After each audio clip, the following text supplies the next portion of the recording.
먼저 인사 먼저 드리겠습니다. 목동 13단지 재건축 준비위원회 위원장을 맡고 있는 양진입니다. 안녕하십니까.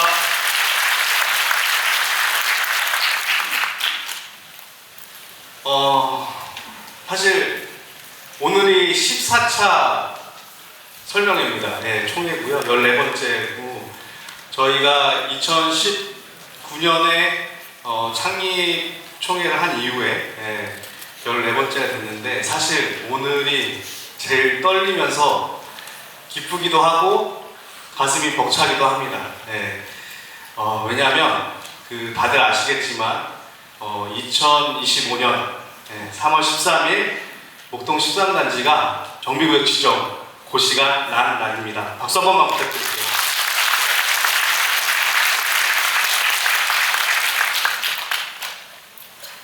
사실 오늘 이 설명회 준비하면서 굉장히 좀 많은 생각이 들었고요. 벌써 횟수로는 8년이고 기간으로 한 7년 됐더라고요. 그래서 그동안 있었던 일, 안전진단 때부터 있었던 일부터 해서 다 생각이 나고 결국은 저희가 정비구역 지정 고시를 받았구나라는 생각이 들면서 정말 감회가 새로웠습니다. 본격적으로 저희가 오늘 순서를 좀 말씀드리겠습니다. 첫 번째로 일단 물론 저희가 14차까지 설명했기 때문에 대부분의 분들은 저를 보셨을 거고 그다음에 재준이를 항상 직접 봐주셨을 거라 생각이 듭니다. 근데 그럼에도 불구하고 오늘 또 처음 오신 분들이 계실 거예요. 그래서 저희가 첫 번째로는 재준이가 누군지를 간단하게 소개를 하겠습니다. 대부분 다들 오셔가지고 저한테 하는 얘기가 너 누군데? 이런 말씀을 가장 먼저 하세요. 그래서 제가 누군지 말씀을 드리고 저희 재준이가 누군지로 말씀드리겠습니다. 그리고 두 번째로 오늘 정비구역 지정 고시가 났습니다. 정말 힘들게 났고 주민설명회를 했습니다. 작년에 하고 그 다음에 공람도 하고 그 다음에 또 재공람도 하고 재공람에 대한 설명회도 2월 23일 날 저희가 관리사무소에서도 했었어요.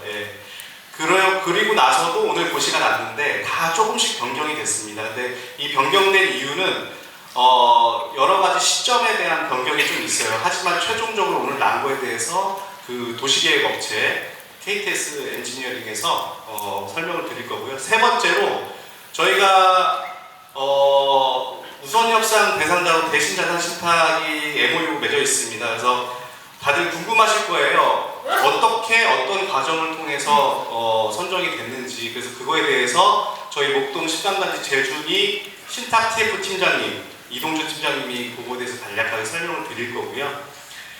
그 다음에 이제 우선협상 대상자인 대신자산 신탁에서 분석한 사업성에 대해서 설명을 드릴 겁니다. 그래서 그렇게 진행이 되고요. 그 다음에 마지막으로 저희가 그러면 시행자 지정 동의서를 걷어야 되는데 어떻게 왜 빨리 걷어야 되는지 그거에 대해서 설명을 드리도록 하겠습니다. 일단 저희 목동 13단지 재건축 준비위원회는 순수 다 소유자들입니다. 외부인이 전혀 있지 않고요. 업자가 꼈냐 이렇게 막 질문하시는 분들 계시는데 2019년부터 순수하게 소유자들로만 구성돼서 구성된 자원봉사단체고요. 현재 66명이 활동하고 계십니다. 그런데 이분들이 그냥 아무거나 그냥 활동하는 건 아니고요. 여기 보시면 이렇게 각자 경영, 홍보, 동의서 전담 팀 이렇게 운영을 하고 있고요. 그 다음에 저희가 이슈가 있을 때마다 그 이슈에 대한 TF팀을 또 만들어서 합니다. 그래서 현업에서 전문가로 계시는 분들이 상가 지분 TF, 협의체, 신탁조합 TF 이런 식으로 해서 그거에 대해서 조금 더 전문적으로 고민을 같이 하면서 운영을 하고 있습니다. 그래서 저희가 함께 행동하는 13단지 내가 먼저 행동하는 재준이라는 어떤 슬로건을 가지고 운영을 하고 있고요. 그러면 그동안 이제 뭐를 했는지 궁금하실 거잖아요. 얘네들이 7년 동안, 8년 동안 했다는데 도대체 뭘 했을까? 여기 보시면 일단 예비안전진단 때부터 해가지고 2008년에 저희가 예비안전진단을 받았습니다.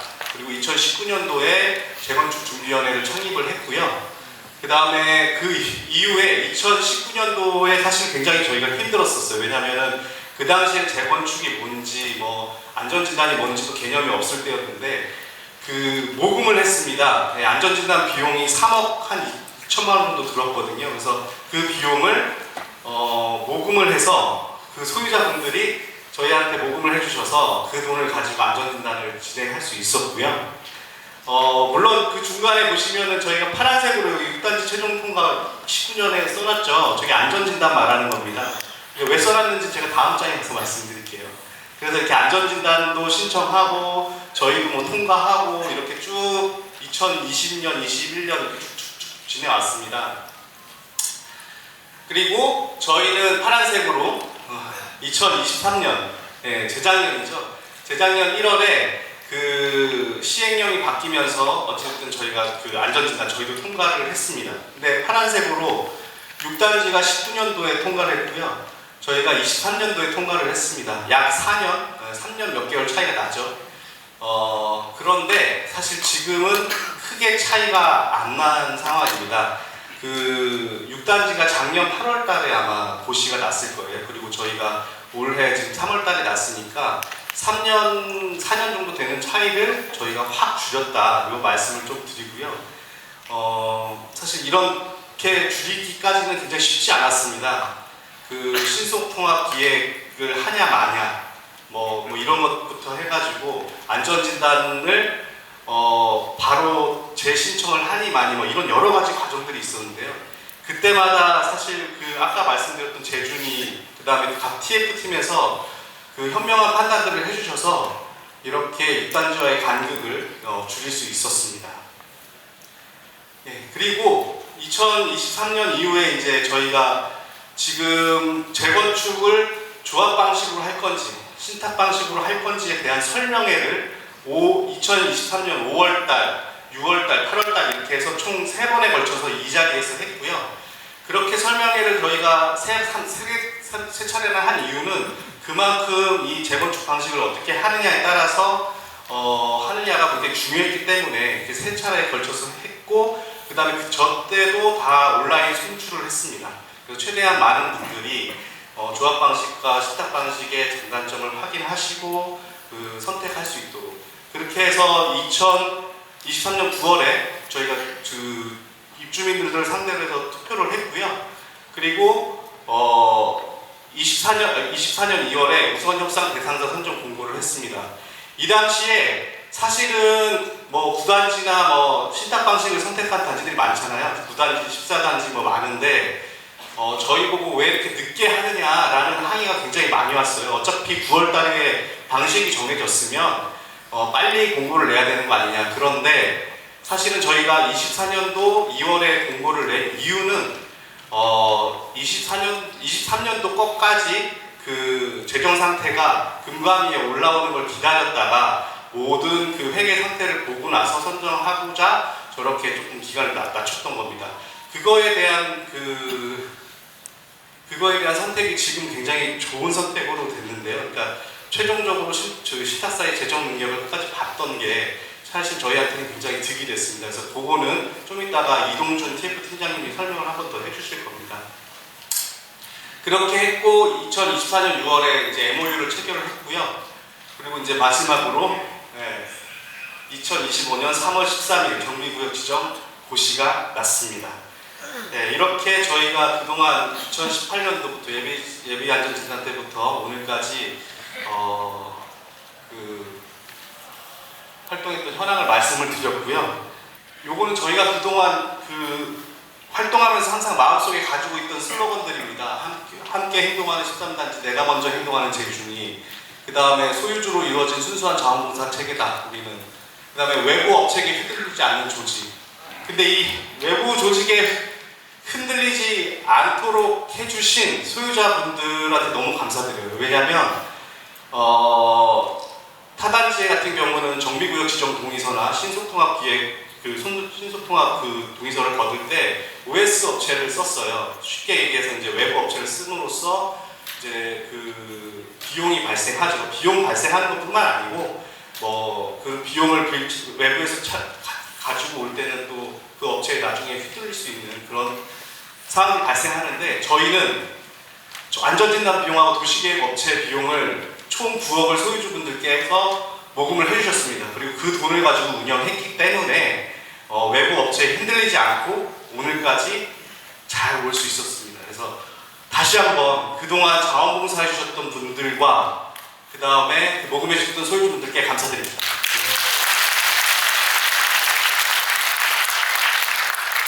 이렇게 많은 지원을 받고 저희가 빠르고 정확하고 투명하고 단결이 잘 되는 스마트한 조직을 오늘날까지 이끌어 올 수 있었습니다.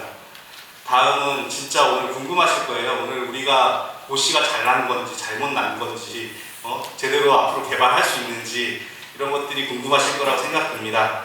그래서 두 번째로 정비구역 지정 고시에 대해서 KTS 엔지니어링 이창섭 이사님께서 설명을 하시도록 하겠습니다. 제가 제주인이랑 계약을 해서 23년 초부터 그리고 23년 하반기부터 업무를 시작을 해서 약 한 같이 용역을 한 기간이 한 16개월에서 한 18개월 만에 오늘 고시를 가는 것 같더라고요. 그래서 제가 오늘 실장으로 고시라는 게 제가 업무하는 게 또 압구정 그 신현대 아파트도 고시를 제가 같이 받았는데 압구정 사시는 분은 안 계시죠? 제가 압구정보다는 오늘 13단지 고시라는 게 굉장히 뜻깊고 기분이 좋은 것 같습니다. 그만큼 계획이 잘 이루어져 있고 기대치보다 좋은 결과를 만들어내서 저 또한 굉장히 기분이 좋은 것 같습니다. 위원장님께서 말씀하셨다시피 주민 오늘 설명을 드리면서 어떻게 고시가 났고 그 다음에 어떤 성과를 이뤘는지 중심으로 간략하게 설명을 드리도록 하겠습니다. 앞서 저희가 이제 신통기획 자문 신청을 13년 11월부터 본격적으로 하면서 다양한 협의를 거쳐 오늘 고시가 났습니다. 그래서 예전에도 한번 말씀드렸다시피 이 빨간 구역계 인터넷에서 토지 이용 연락 이제 밖에서 토지 이음이라는 사이트가 있습니다.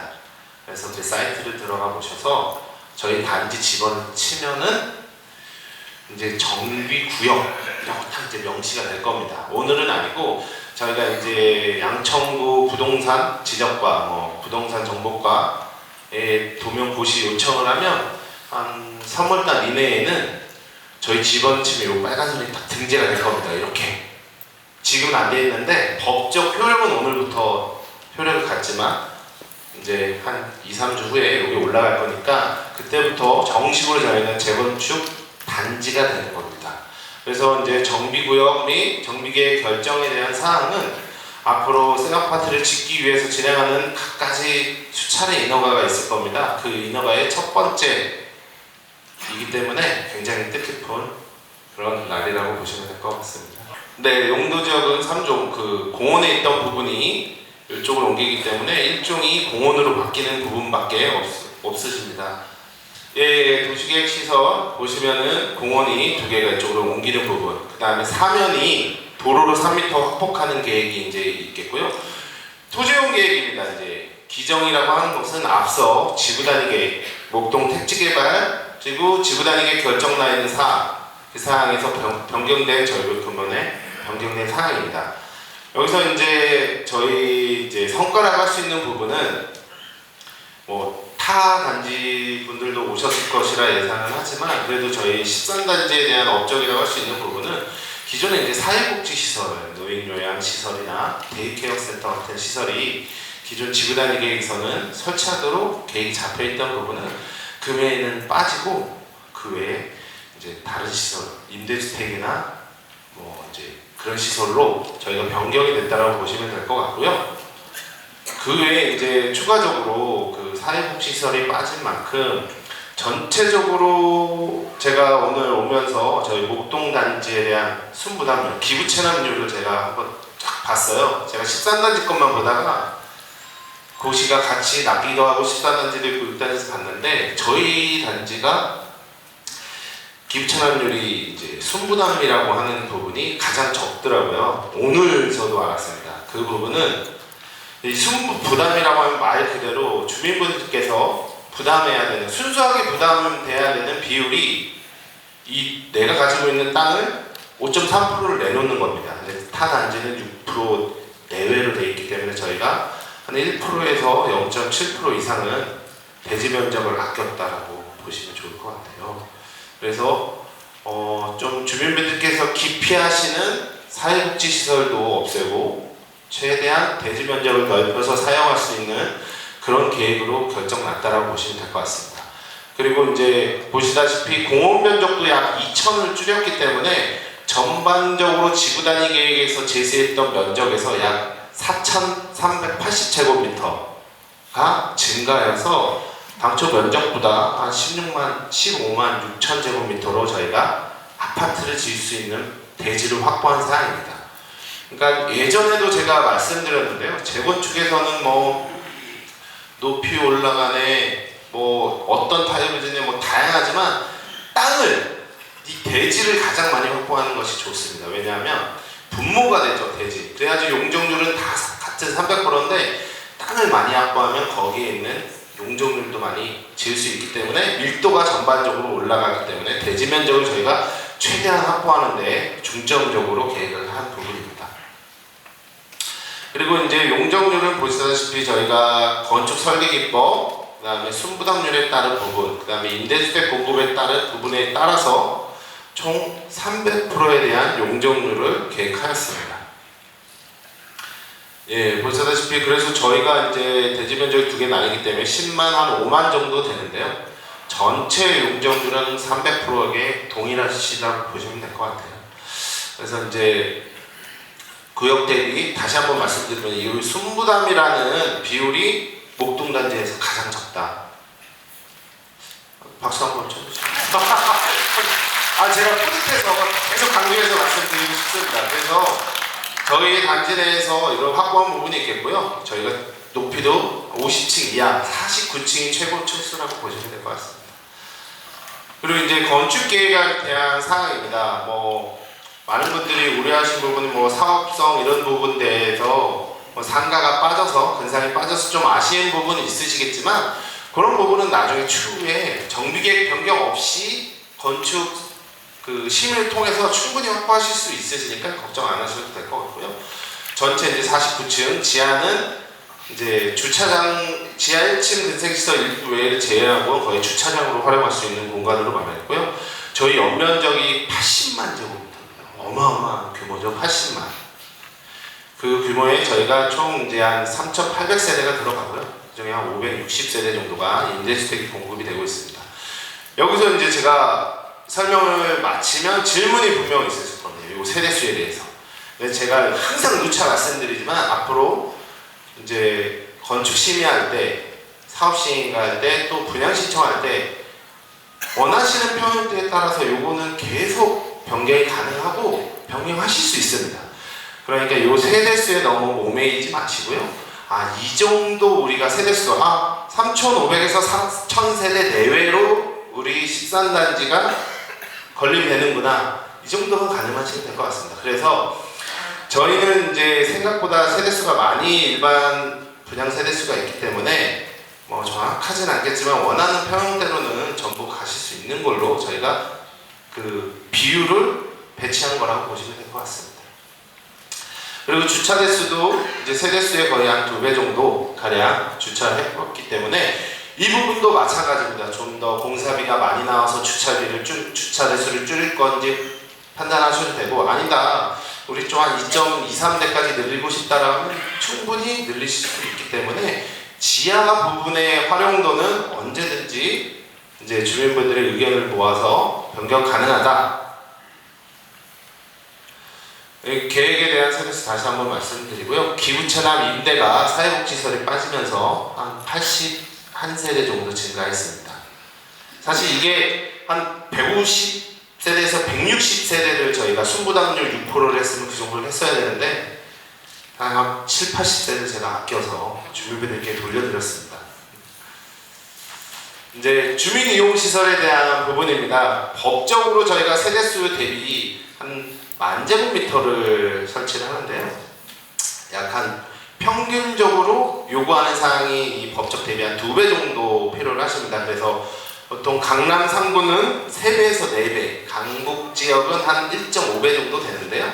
이 부분도 역시나 수요 조사를 통해서 주민분들이 필요하신 니즈가 어떤 건지를 분명히 파악을 해서 오늘 대신도 나와 계시지만 시공사 측이 선정된다면 그 부분도 충분히 변경이 가능합니다.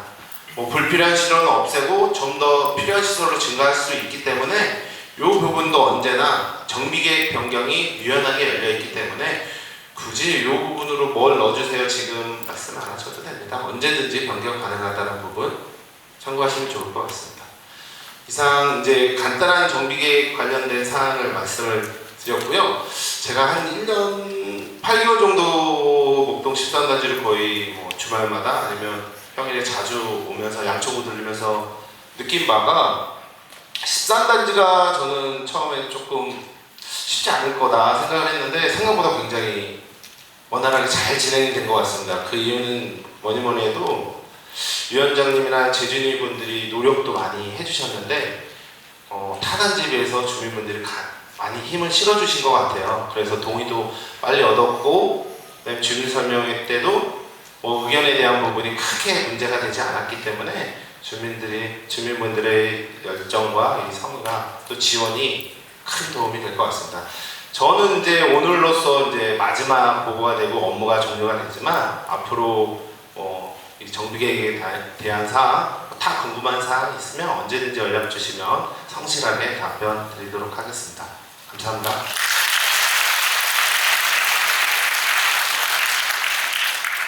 예, 다음으로는 세 번째 순서로 저희가 작년 2023년도부터 해가지고 이 재건축 방식에 대한 일정이 쭉 있었습니다. 그래서 설명회도 3차례 했고 그 다음에 그 설명회를 바탕으로 주민투표도 했고 그 다음에 공고도 내고 뭐 이런 과정들이 일련의 과정들이 있었고요.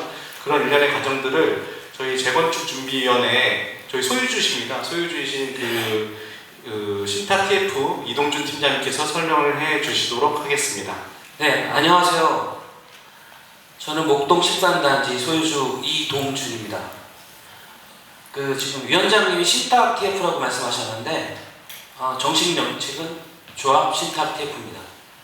저는 2023년도에 사실 재준이가 잘 하고 있나 보려고 회의 참석했다가 그동안 고생하신 것 때문에 저도 좀 힘을 보탤까 해서 본의치 않게 이 TF에 참여하게 됐고 또 팀장까지 하게 됐습니다. 그래서 하여튼 진행 과정에 대해서 간략하게 설명드리겠습니다. 지금 목동 13단지 TFT에서는 일단 아까 말씀하신 대로 그 사업 방법으로 조합 방식과 신탁 방식을 고민했습니다. 그래서 3차례에 걸쳐서 신탁 방식을 설명해 준 코랑코 하나자산신탁, 한국도시신탁이 이 자리에서 설명을 해주셨고요. 신탁 방식의 장단점에 대해서, 조합 방식의 장단점에 대해서는 정비업체인 동우, 비생, 화성, CNT가 이 자리에서 조합 방식의 장단점에 대해서 설명해 줬습니다. 이 3개의 업체에서 설명해 준 걸 가지고 또 여러 자료들을 가지고 장단점을 저희가 분석을 했고요. 이제 결론적으로는 말씀드리면 여기 지금 표에 나와 있듯이 총 상가를 포함해서 2,377세대 중에 60%가 넘게 투표에 참여해 주셨고요. 그 중에 참여하신 분들 중에 87.8%가 신탁 방식을 선택하셨습니다. 그리고 이제 전체 세대로 보시면 53.3%가 신탁 방식으로 선택하셨습니다. 참고로 말씀드리면 저희 신탁 TF, 조합 신탁 TFT 저희 팀원들은 사실 제가 성향을 이렇게 쭉 보니까 봤을 때는 조합 쪽도 한 반 정도 됐었습니다. 그러니까 저희는 사실 그 말씀을 왜 드리냐면 어디에 치우치지 않고 어느 방식이 저희 단지에 적합한지를 가지고 판단을 했고요. 또 소유주분들도 그걸 가지고 판단할 수 있도록 비교표를 만들었고 그걸 가지고 투표한 결과 이렇게 지금 결과가 나왔습니다.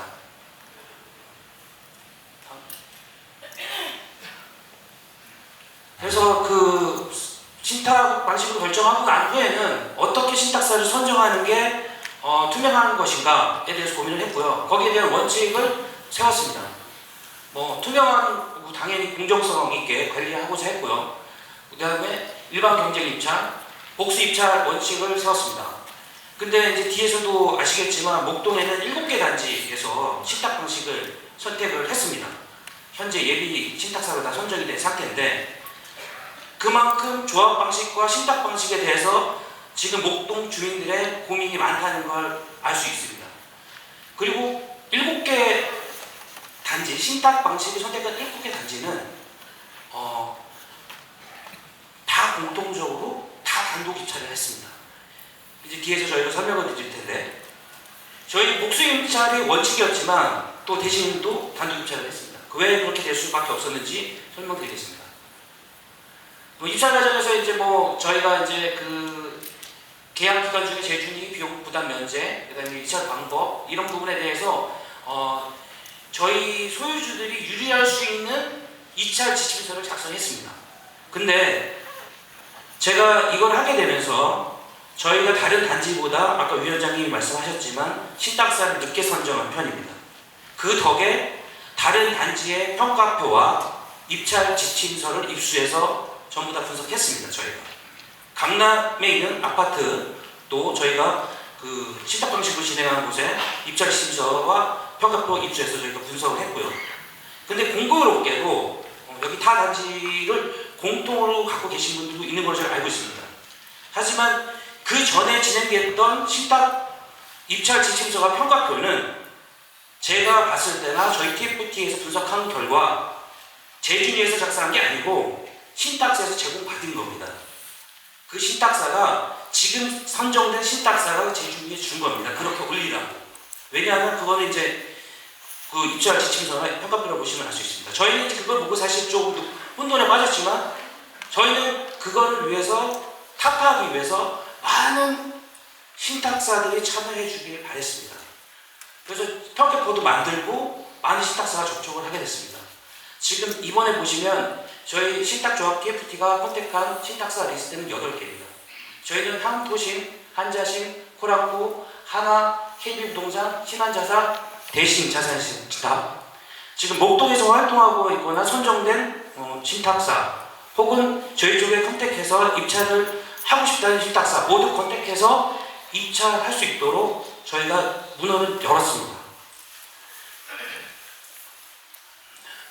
그래서 지금 그 세부 신탁사 선정 관련 세부 일정을 이렇게 선정을 하게 됐고요.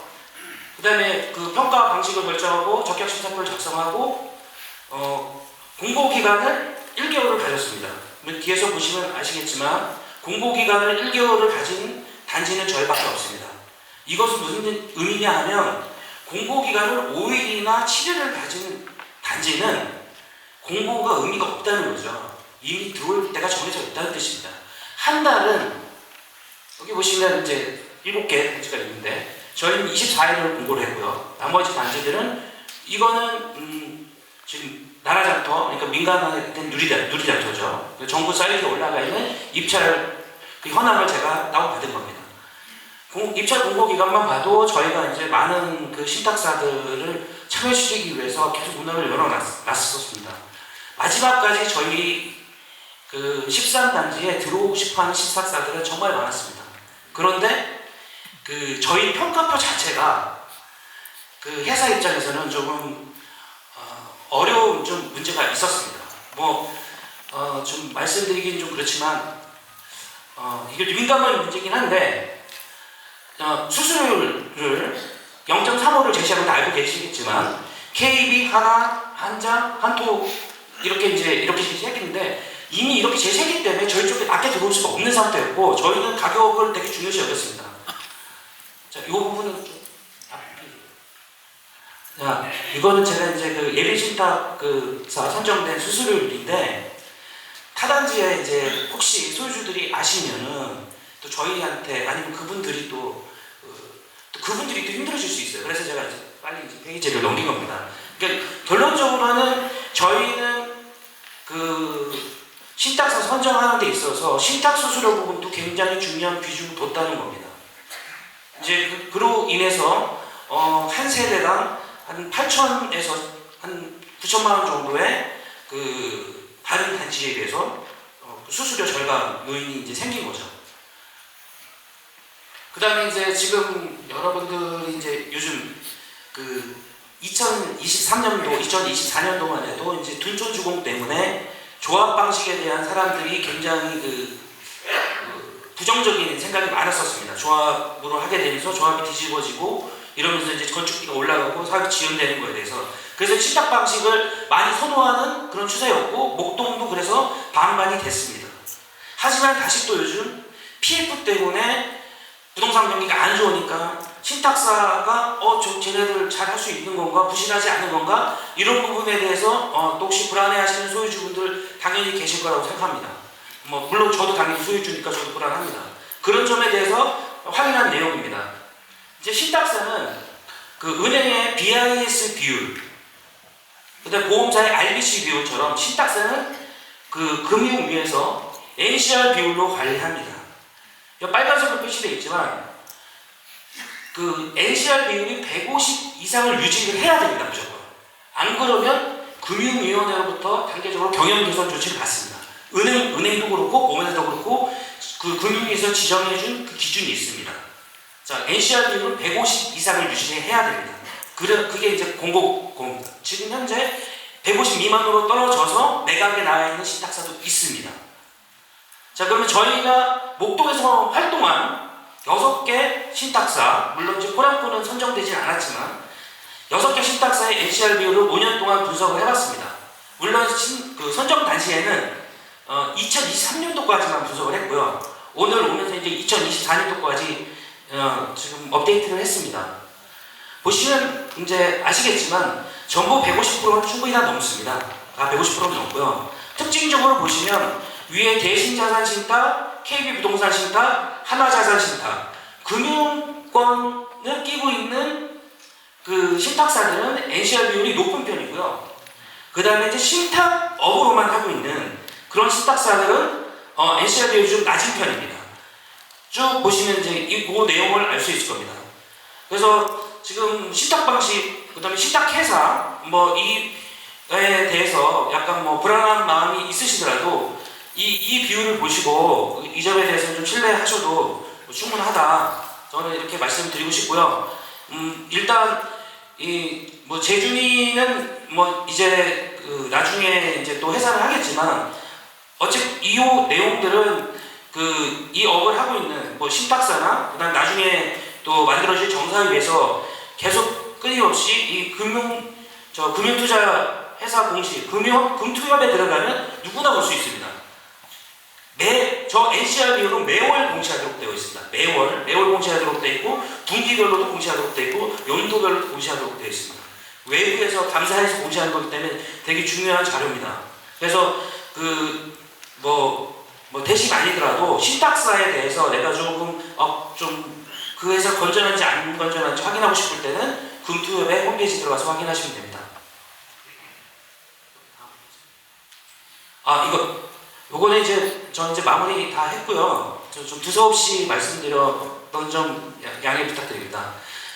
저희 조합과 신탁 방식 관련해서 되게 많이 고민했습니다. 그리고 Q&A도 많이 진행했고 또 업체도 많이 질의를 했었고 또 소유주들에게 또 자주 묻는 질문 같은 걸 받아서 또 공유 드리기도 했습니다. 네, 그 중에서 이게 좀 기억이 남았습니다. 제가 질문한 겁니다.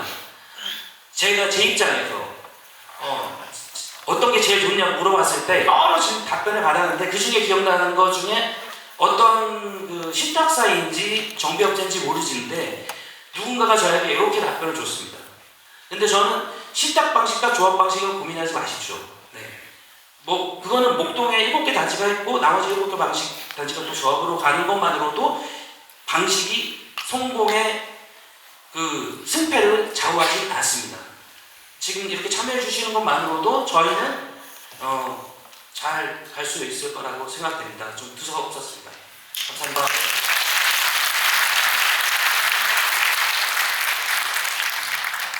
사실 그런 지금 한 2, 3년 동안 이런 과정들이 쉽지는 않았습니다. 쉽지는 않았지만 그래도 현업에 계시는 금융 전문가, 그 다음에 신탁 전문가 그 전문가라는 건 다 소유주 말씀드리는데 이 소유주들 전문가 소유주들께서 진짜로 많은 의견과 현업에서 있는 우리가 외부에서 알 수 없는 정보들을 많이 주셔가지고 정말 저희가 지금 돌아보시면 굉장히 현명한 판단이고 굉장히 좋은 결과를 얻어낸 게 아닐까 이런 생각이 듭니다. 이제 궁금하실 거예요. 이제 그러면 이제 저희가 이렇게 조합 방식과 신탁 방식이 결정이 됐고 그 다음에 이제 우선 협상 대상자로 대신자산 신탁이 지금 MOU를 맺어 있는데 거기서 오늘 고시가 났습니다. 나서 이제 다음 순서를 말씀드리면 오늘 고시난 걸 가지고 이 신탁사에서 저희의 우선 협상 대상자인 신탁사에서 사업성 분석을 해서 여러분들께 책자를 발송을 드릴 겁니다. 예. 그렇게 해서 저희가 사실 굉장히 빨리 준비했음에도 불구하고 책자는 내일 다들 배송이 될 거고요.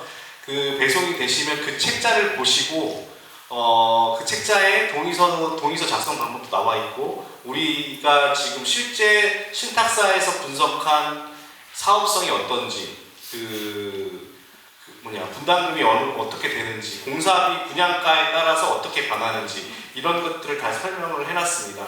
그래서 사실 오늘 제가 제일 많이 질문 받았던 건 왜 오늘 당장 동의서 안 걷냐, 빨리 동의서 걷어야지 14단지 쫓아가지 않느냐 이런 질문 많이 받았는데요. 저도 그래서 오늘 마음 같아서는 여기서 다 여러분들 나가실 때 동의서 받고 싶었어요. 네. 다들 저도 그렇게 급한 마음인데 절차라는 게 있습니다. 그리고 절차라는 게 있고 그 절차를 무시하게 되면은 그 받은 동의서가 무효가 될 수 있기 때문에 그 책자가 발송이 되고 그 책자가 등기로 발송됩니다. 그래서 등기로 발송돼서 안전하게 도착할지 내일 보내면 일반적으로 도착했다고 판단되는 시점이 월요일, 화요일입니다. 그래서 저희가 화요일부터 동의서는 거둘 거고요.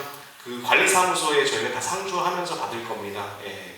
근데 이제 그거에 앞서서 그러면 이제 책자로 받아보실 건데 이제 궁금하실 거잖아요. 그 신탁사가 바라보는 우리 단지의 사업성, 그 다음에 어떻게 할 건지 물론 고시난 자료도 있지만 이제 신탁사가 바라보는 그런 우리 단지의 사업성도 있으면서 그 부분을 잠깐 소개해 받도록 하겠습니다.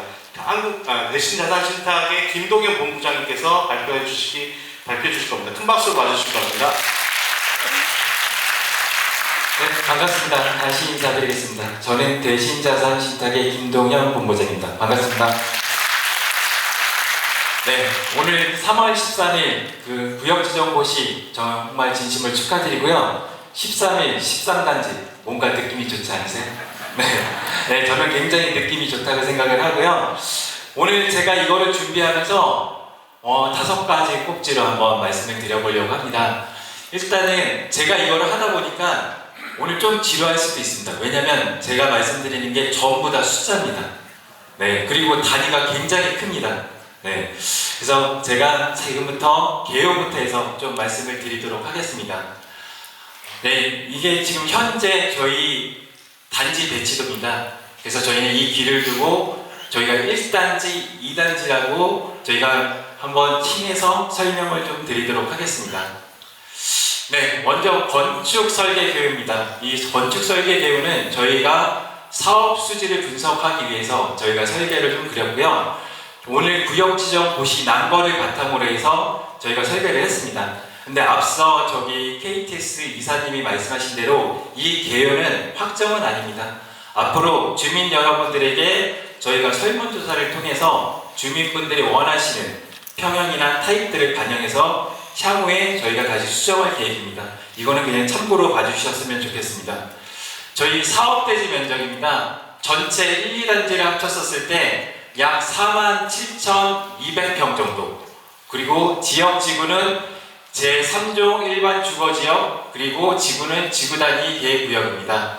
건축 규모는 지하 3층에서 지상 49층까지 계획이 되어 있고요. 지하, 지상 면적 다 합치면 약 24만 7천 평 정도 이렇게 예상이 됩니다. 그리고 용적률은 다 아시다시피 300%고요. 건폐율은 25.05%입니다. 저희 세대수는 용적률 완화 임대주택이 487세대입니다.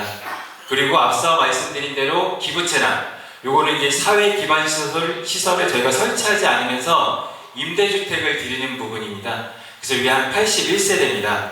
그리고 일반 분양분은 저희가 5구부터 이게 182타입까지 8개 타입으로 구분을 해봤습니다. 그래서 총 일반 분양은 3284세대입니다. 그래서 총 세대수는 3852세대로 계획을 했습니다. 주차 대수는 앞서 말씀드린 대로 약 8025대 세대당 2대 정도 이렇게 보시면 되겠습니다. 구체적으로 보면 저희 아까 말씀드린 1단지는 그 대지 면적이 약 3만 평입니다. 그리고 지역 건축 규모 연면적, 지역과 건축 면적은 같고요. 연면적은 1단지 같은 경우에는 약 16만 9천 평 정도. 용적률은 같습니다. 건폐율하고. 그리고 세대수는 임대주택 포함해서 약 373세대, 일반 분양은 2233세대입니다. 그래서 1단지는 총 2606세대로 구성되어 있습니다. 그리고 주차 대수는 2대, 똑같습니다. 다음은 2단지입니다. 2단지는 사업대지 면적이 약 15,000평 정도 되겠고요. 지역이랑 건축 규모는 같습니다. 연면적은 지하, 지상 합쳐서 약 77,900평 정도고요. 용적률 건폐율도 같습니다. 세대수는 임대주택 169세대, 26세대 포함해서 총 195세대, 세대수는 일반 분양은 1051세대로 총 1246세대로 이렇게 구성이 되어 있고요. 여기도 주차 대수는 세대당 2대로 이렇게 구성이 되어 있습니다. 네, 저희 그 조감도입니다. 그래서 이거는 이제 참고로 보시면 되겠고요. 여기 이렇게 높이 올라간 데가 최고 49층까지 올라갈 예정이 있습니다. 네, 이거 단지 배치도인데 이것도 그냥 참고로 봐주시면 되겠고요. 그래서 저희 1, 2 단지 합치면 총 3,852세대로 구성이 되어 있습니다. 네, 뭐 단위세대 평면도도 일단 포베이로 되어 있는데 이것도 향후에 주민들 의견을 반영해서 다 바뀔 예정이니까 참고로 봐주셨으면 좋겠습니다. 네, 이제 다음으로는 사업성 분석에 대해서 좀 말씀을 드리도록 하겠습니다. 아까 설계 개요가 있어야지 이제 사업성을 분석을 할 수 있어서 제가 간략하게 개요를 좀 말씀을 드렸고요.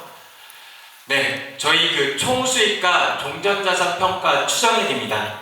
저희 그 총수입은 일단 그 일반 분양을 6천으로 잡았습니다. 6천으로 잡고 토지동 소유자 분양 수입이 약 4조 3,063억, 그 다음에 일반 분양은 2조 6,077억입니다. 그리고 임대주택은 법적 상한은 표준 건축비에 따라서 받을 수 있기 때문에 그렇게 높지는 않습니다. 그래서 약 718억 정도가 되겠고요. 아까 81세대는 기부 체납이기 때문에 저희가 드려야 되는 겁니다. 그래서 그거는 수입으로 잡을 수가 없고요. 상가는 1층 경우에 저희가 한 5,600만 원으로 한번 산정을 해봤습니다.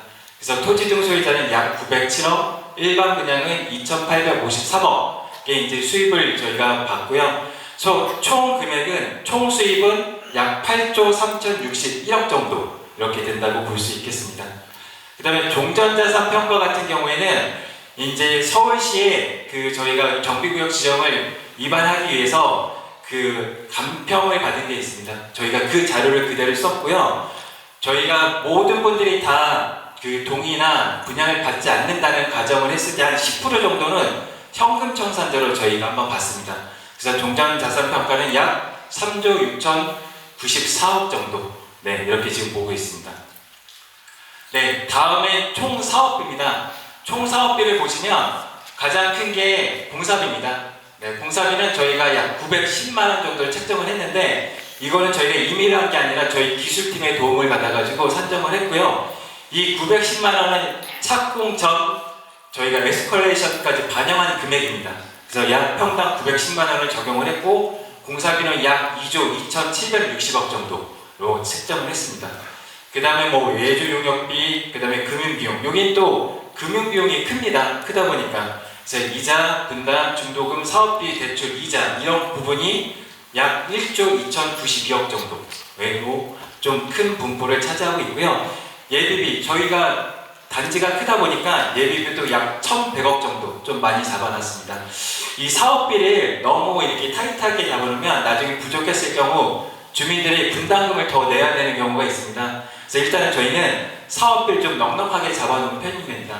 그래서 나중에 이런 사업비가 남으면 저희 신탁사가 가져가지 않습니다. 다시 다 주민들이 분담금이 낮아지는데 활용을 하기 때문에 부족한 것보다 조금 넉넉하게 잡고 가는 게 훨씬 더 주민들에게 도움이 될 거라고 판단이 돼서 저희가 사업비를 좀 넉넉하게 잡았습니다. 네, 다음에 이제 비례율 산출입니다. 뭐 다들 아시겠지만 저희 이제 비례율 추정은 분양 신청된 종전자산 평가 총액입니다. 그래서 저희가 아까 3조 6,940억을 종전자산 평가 총액으로 보고 있고요. 그 다음에 이제 추정 비례율은 저기 전체 총 수입은 8조 3,061억, 그 다음에 총 사업비는 4조 4,059억을 지금 예정을 하겠습니다. 여기서 곱하기 100을 한다 하면 이제 비례율이 나오는데, 저희가 그 일반 분양가 6천으로 잡았을 때 비례율이 한 105.63 정도 나왔습니다. 그러니까 사업성이 그래도 굉장히 괜찮은 편입니다. 양호한 편입니다. 근데 제가 하나를 좀 비교를 해드리면, 재공단 났었을 때 저희 비례율이 97.20이었습니다. 근데 합계를 보시면, 수입의 합계를 보면 약 6조 2,073억 정도 되는데, 저희는 그 일반 분양가 6천으로 잡아서 약 8조 3천억 정도가 되겠고요. 그 총 사업비를 서울시에서 잡은 걸 보니까 2조 4,670억을 잡았는데, 일단 그 공사비를 좀 낮게 잡았습니다. 네, 지금 평당 800으로는 솔직히 공사하기가 어렵고요. 이거보다 높다고 좀 판단을 하셔야 될 것 같습니다. 그 다음에 그 여기 기타 사업비 부분을 보면 저희랑 차이가 많이 납니다. 저희는 약 2조 1,082억 정도를 잡았는데, 여기에 뭐가 빠졌냐면 금융비용이 빠졌습니다. 제가 아까 앞에 말씀드린 대로 금융비용이 약 1조 2천억 정도 예상이 되는데, 그런 기타 비용, 이 기타 사업에 그런 것들이 빠졌기 때문에 일단 총 사업비가 많이 잡혀있지가 않습니다.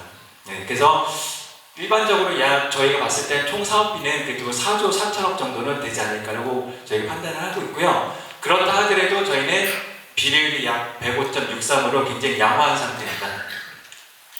저희가 향후에 이제 분양가가 상승된다고 했었을 때 한번 비례율을 비교를 해봤습니다.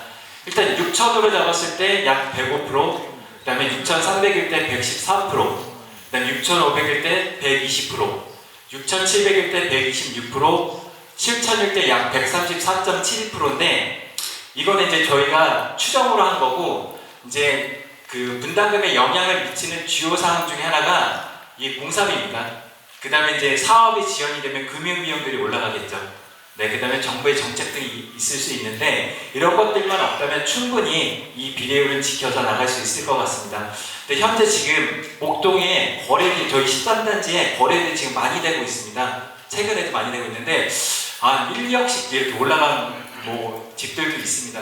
그래서 저는 저희가 그 착공하고 분양을 하는데, 이게 이제 4년에서 5년 후로 보고 있는데, 충분히 7천 이상도 가지 않을까 조심스럽게 전망을 하고 있습니다. 그리고 이제 제가 이 다음 장을 넘기면 사진들을 또 엄청 찍으실 거예요. 줌을 땡겨서 막 찍으시는 분도 있으실 거고. 근데 아까 저희 위원장님께서 말씀하신 대로 이게 다 나중에 책자에 나갑니다. 그대로 다 실려서 나가니까 네, 굳이 안 찍으셔도 될 것 같고요. 제가 한번 이제 추정 비례율을 105%로 가정했었을 때 이제 분담금을 한번 말씀드리도록 하겠습니다. 저희 종전 평형수입니다. 21평부터 58평까지 되어 있고요. 제가 종전 세대수를 한번 파악을 해봤더니 27평을 가장 많이 갖고 계시더라고요. 그리고 38평, 45평, 56평 이렇게 지금 분포를 이 평형대가 좀 가장 많이 갖고 계신데, 제가 일단 그래서 이 색깔 되어 있는 이 부분 가지고 말씀을 드리고, 그 신축 제가 43평까지 여기까지만 좀 잘라서 말씀을 드리겠습니다. 왜냐면 이걸 다 드리면 시간이 너무 오래 갑니다. 그렇다고 제가 이 하얀 부분의 분은 우리 집인데 나는 얘기 안 해줘라고 섭섭해 하실 수도 있는데, 이 노란 부분 앞뒤를 보면 평형대가 거의 비슷합니다. 그래서 이걸 참고로 보시면 될 것 같습니다. 일단 27평 종전가액을 제가 14억 9천으로 아까 그 감정평가 받았다고 말씀드렸잖아요. 그걸로 말씀을 드리면 비례율 105%여서 종전가액 비례율을 곱하면 권리가액이 나옵니다. 이 권리가액이 최종 금액입니다. 근데 이 그 종전가액은 나중에 향후에 사업 시행 인가 이후에 저희 조합원님들이, 저희 토지등 소유자분들이 한 업체를 뽑으시고 나중에 구청에서 한 업체를 또 뽑으십니다. 그래서 두 개 업체가 산술평균을 하기 때문에 지금은 참고로 봐주시고, 실제로 나중에 사업 시행 인가 이후에 간평사가 나와서 정확하게 평가를 합니다. 네, 그때가 정확하다라고 보시면 되겠습니다. 자, 27평 가지신 분들이 25평에 갈 때는 오히려 환급이 나오십니다. 약 2억 3천 정도 환급이 나오시고요. 30평 갈 때는 6억 4천에 대해서 6,400 분담금. 그 다음에 35평 갔을 때는 2억 8,900. 41평 갈 때는 6억 1,600. 43평 갔을 때는 7억 7,200 정도 이렇게 분담금이 나오시고요. 여기 38평 같은 경우에는 요 30평 가실 때는 약 3억 1,600 정도 환급. 그 다음에 그 43평 갈 때는 한 3억 9,200 정도 네, 분담금이 나오시는데 요 분 같은 경우에는 35평까지 가셔도 네, 저희 환급이 나올 거라고 판단이 됩니다. 네, 45평은 여기 35평까지 약 3억 정도의 이제 그 환급 금액이 나올 것 같고요. 43평을 갔을 때는 약 1억 8,100 정도의 분담금을 내실 거라고 판단이 되겠습니다. 그다음에 56평 같은 경우에는 네, 43평까지 이렇게 그 환급 금액이 나오고 53평을 가셨을 때 약 2억 8천 정도의 분담금이 나올 거라 추정을 하고 있습니다. 네, 6,300보다는 그 다음에 너무 많아서 다음에 제가 6,500으로 넘어가도록 하겠습니다. 네, 6,500 같은 경우는 27평이 저기 30평까지 여기 그 환급금이 나옵니다. 그래서 한 1,600 정도 나오고요. 그 43평으로 가실 때는 한 7억 5천 정도. 그 다음에 38평을 가시신 분은 35평 갈 때 약 2억 정도의 환급금을 받으시고 그 43평, 그다음 53평 갈 때는 약 8억 5천, 3억 천 정도의 이제 분담금이 나올 거라고 예측이 되고 있습니다. 그 다음에 45평입니다. 예, 41평까지 약 9천 정도의 환급금이 나오실 것 같고요. 만약에 53평으로 가신다면 약 6억 정도의 분담금이 나올 거라고 추정하고 있습니다. 그 다음에 56평입니다.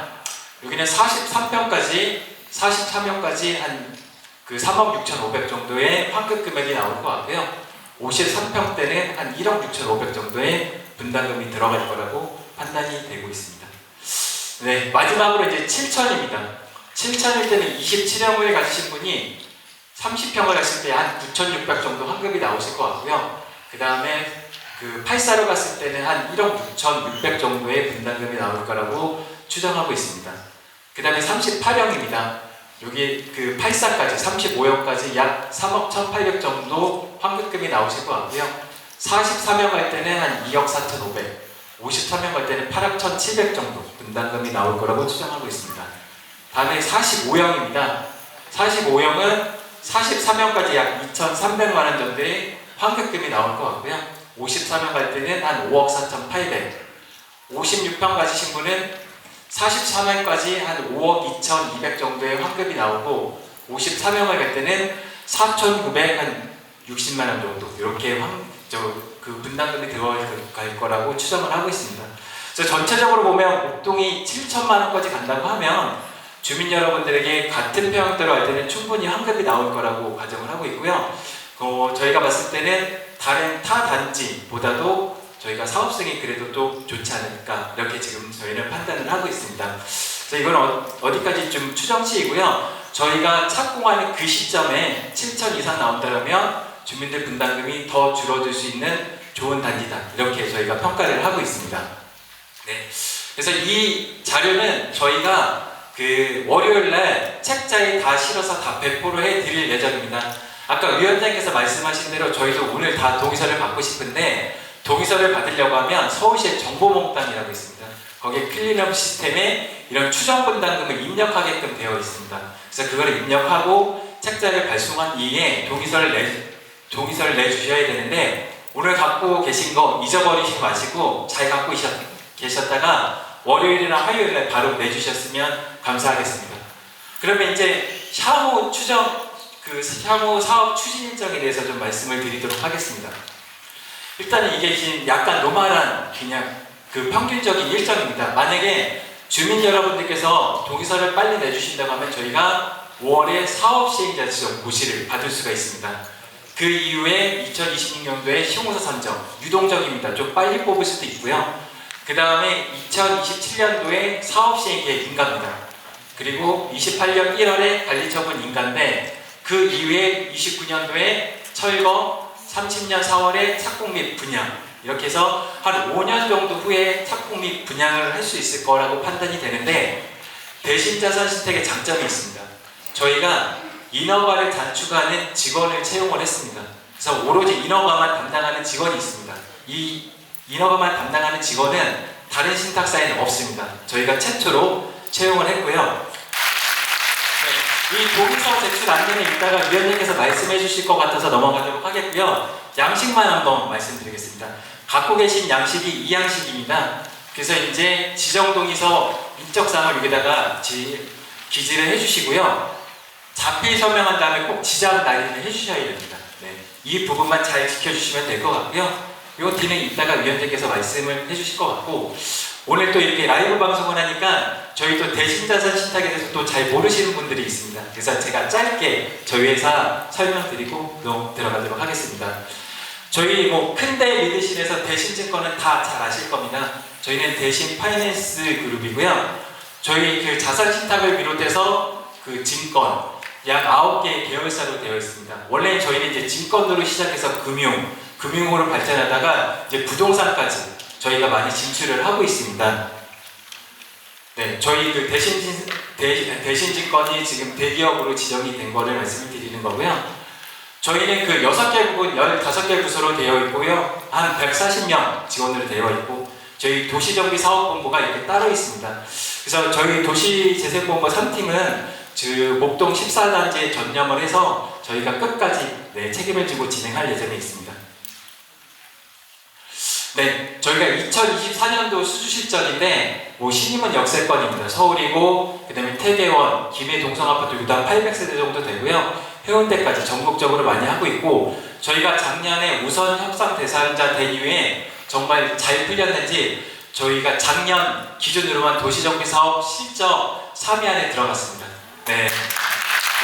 감사합니다. 네. 그래서 저희를 이제 믿고 맡겨주셔도 될 것 같고요. 이후에도 재작년에도 이렇게 사업들을 지금 많이 진행하고 있고, 요거 이제 한강로라고 이제 한강이 보이는 데인데 이 BTS 건물 뒤쪽에 저희가 지금 사업을 하고 있고, 여기는 이제 그 강변 한신과라고 한남동에서 여의도 넘어가는 왼쪽에 있습니다. 나로호텔 옆에 있는 건데, 요것도 저희가 우선 협상자가 돼서 지금 사업을 좀 진행을 하고 있습니다. 그리고 이 밖에 여기도 없는데 상도 15구역, 상계 5동 그 신통계획을 저희가 그 4,000세대짜리를 또 우선 협상 대상자가 돼서 진행을 하고 있습니다. 네, 요거는 이제 그 나이란 한남 많이 들으셨을 텐데, 요거는 저희 대표님께서 직접 이거를 시행을 하셨습니다. 근데 요거는 제가 왜 보여드리냐면, 이 나이란 한남이 우리나라에서 가장 비싼 아파트입니다. 근데 여기 노하우를 저희 13단지에 접목을 해서 정말 고급스러운 아파트를 지을 수가 있습니다. 저희가 협업을 통해 가지고, 그래서 최대한 14개 단지 중에 가장 좋은 아파트, 비싼 아파트를 저희가 지어드리도록 하겠습니다. 박수를 너무 많이 주셔가지고. 네. 어쨌든 저희가 우선 협상자가 돼서 이제 시민재 지원 동의서를 받는데, 앞으로 최선을 다해서 가장 빠른 아파트, 성공적인 아파트를 짓도록 하겠습니다. 감사합니다.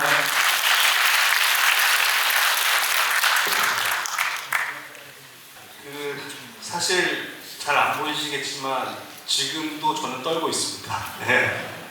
항상 긴장되고 오늘은 더더욱이 너무 기쁜 마음에 또 떨리는 것도 있고요. 네.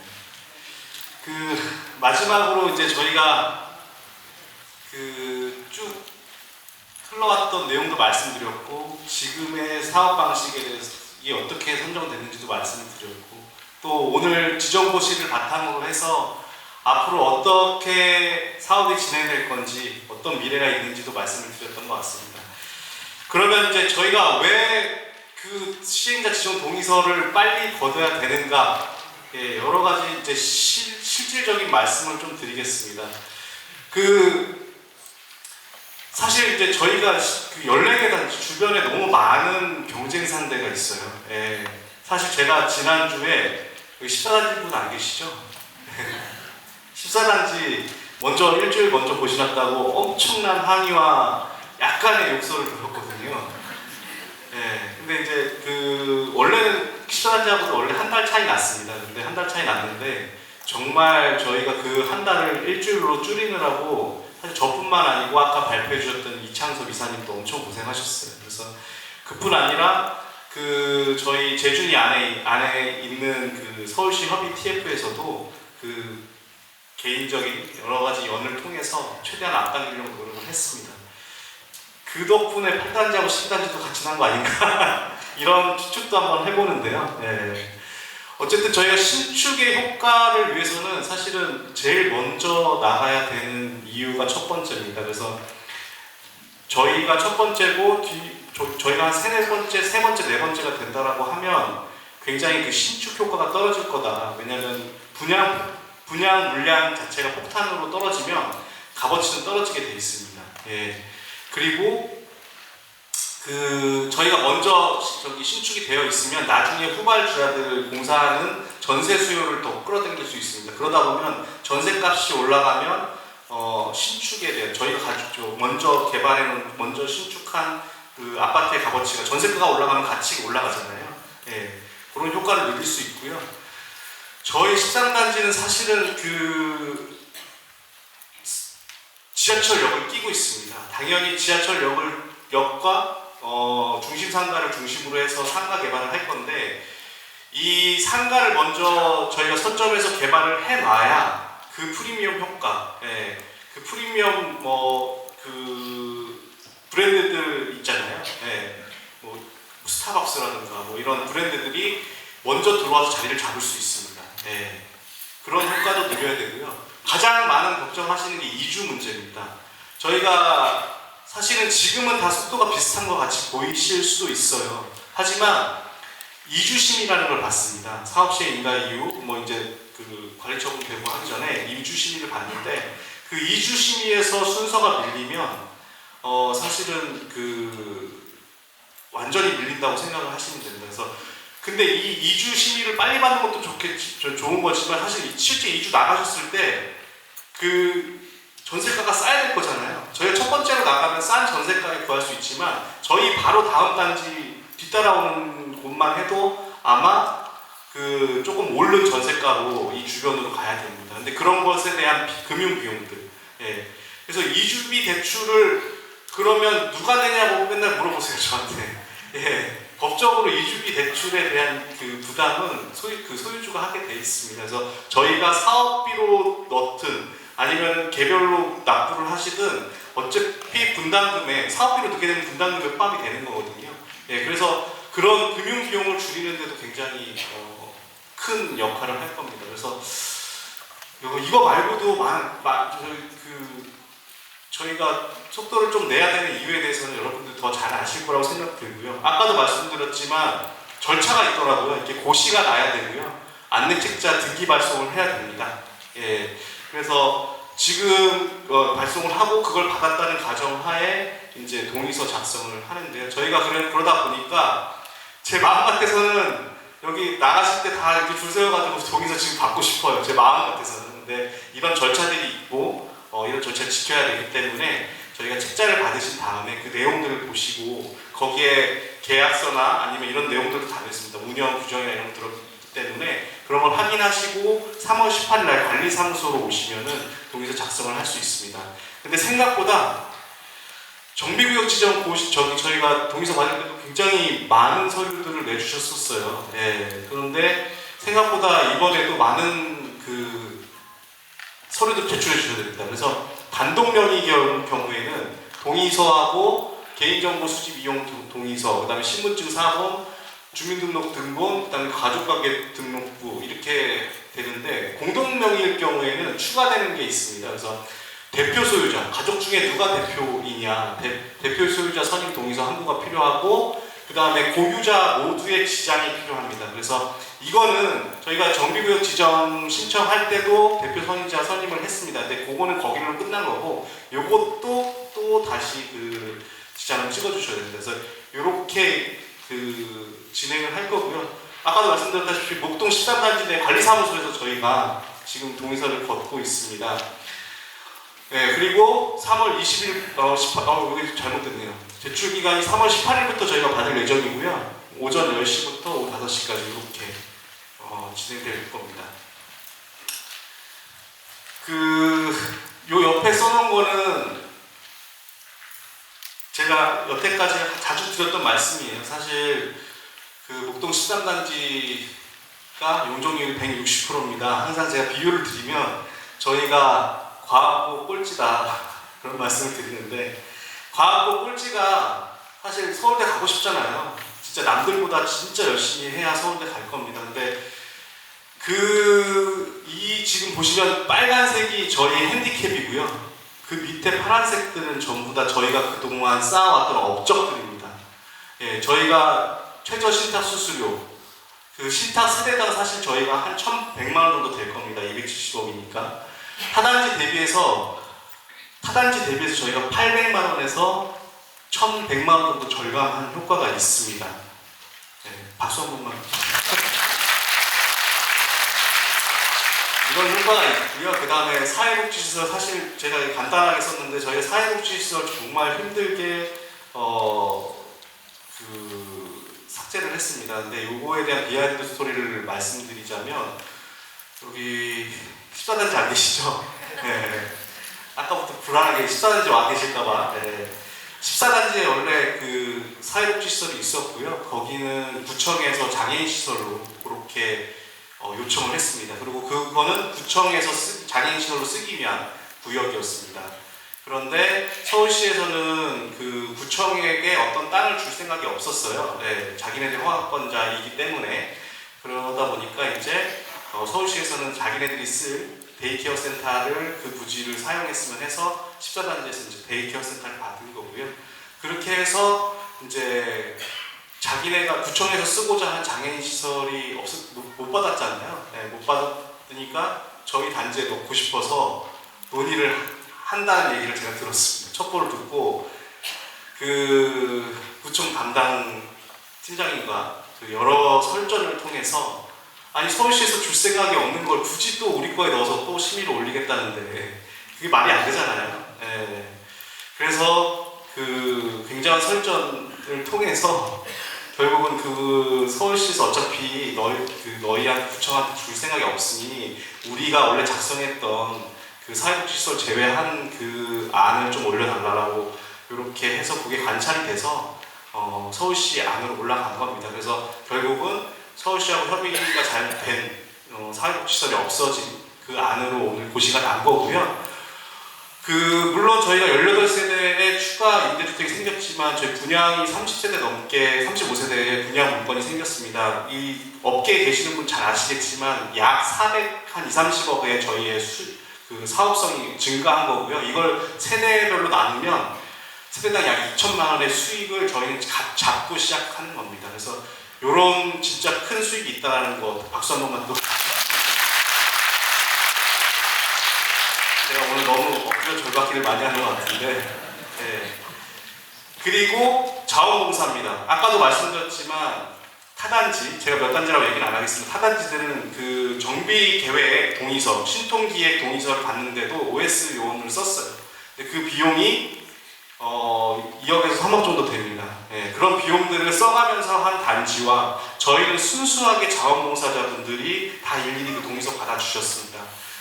정말 이 자리를 빌어서 여태까지 저희를 같이 도와주셨던 그 자원봉사자들께 정말 감사드리고요. 네, 그분들이 있었기 때문에 이 3억 원을 절감할 수 있었습니다. 그리고 저희가 안전진단 비용 3억, 그 다음에 도시계획 비용 6억을 저희가 오라고 저희를 믿고 모금해 주셨고, 그 모금을 통해서 저희는 돈을 다 드리고 업무를 시작했습니다. 이게 왜 중요하냐면 그게 다 타단지는 그게 다 금융비용이거든요. 빌렸으면. 근데 저희는 정말로 그 비용들을 지금 여기 계시는 모든 분들이 모금해 주셨습니다. 네. 저희 자신한테 맡겨서. 그래서 아까도 말씀드렸지만 저런 봉사자들과 모금해 주신 소유주분들 덕분에 저희 재준이가 외부에 흔들리지 않고 외부 돈에 눈독 들이지 않고 여기까지 투명하게 잘 올 수 있었던 것 같고요. 그리고 이 반듯한 지형, 지푸마라고 제가 써놨는데 이게 지하철 품은 아파트. 네. 그리고 저희 13단지 뒤로는 사실 항공선 때문에 49층까지 못 짓습니다. 여기 12단지 안 계시죠? 네. 그 뒤로는 49층을 못 짓습니다. 그래서 저희가 나중에 완공이 되고 나면 정말로 49층 그렇게 높기만 하고 뭐가 좋냐 이렇게 얘기하실 수도 있지만 분명히 저희가 12단지, 11단지를 내려다볼 수 있는 그 랜드마크가 될 수 있다는 그런 장점도 분명히 있고요. 마지막은 속도와 단결. 저희가 서로를 좀 믿고 그 다음에 저희가 했던 업적들 당연히 물어보시면 확인시켜드리고 설명해드리고 충분히 그럴 수 있습니다. 근데 어떤 분들은 다짜고짜 화부터 내시는 분들이 있어요. 근데 저는 언제든지 전화 주시면 충분히 설명드릴 수 있고요. 그 다음에 뭐 설득이 아니라 그 서로의 의견을 공유할 준비가 되어 있습니다. 저뿐만 아니고 저희 제주니 모든 분들이 그런 준비가 되어 있습니다. 그래서 그렇게 믿고 속도와 좀 단결을 통해서 속도를 낸다면 얼마나 저희 사업성이 올라갈지 알 수가 없어요. 근데 만약에 저희가 다 아실 거예요. 그 모 단지 같이 분열이 되고 이권 다툼이 들어가면 얼마나 마이너스가 될 줄 모릅니다. 그래서 저희의 그 단결과 믿음, 신뢰 이런 게 굉장히 중요하다고 생각이 들고요. 지금 이제 시작입니다. 사실 오늘 고시가 나서 저는 너무너무 떨리고 기쁘고 좋은데 이제 시작이라고 생각이 들고요. 앞으로 저희가 조금 더 서로 믿고 힘을 합쳐서 다음 한 단계 한 단계 그 절차대로 잘 밟아 나갔으면 좋겠습니다. 요것으로 오늘 발표는 모두 마치겠습니다.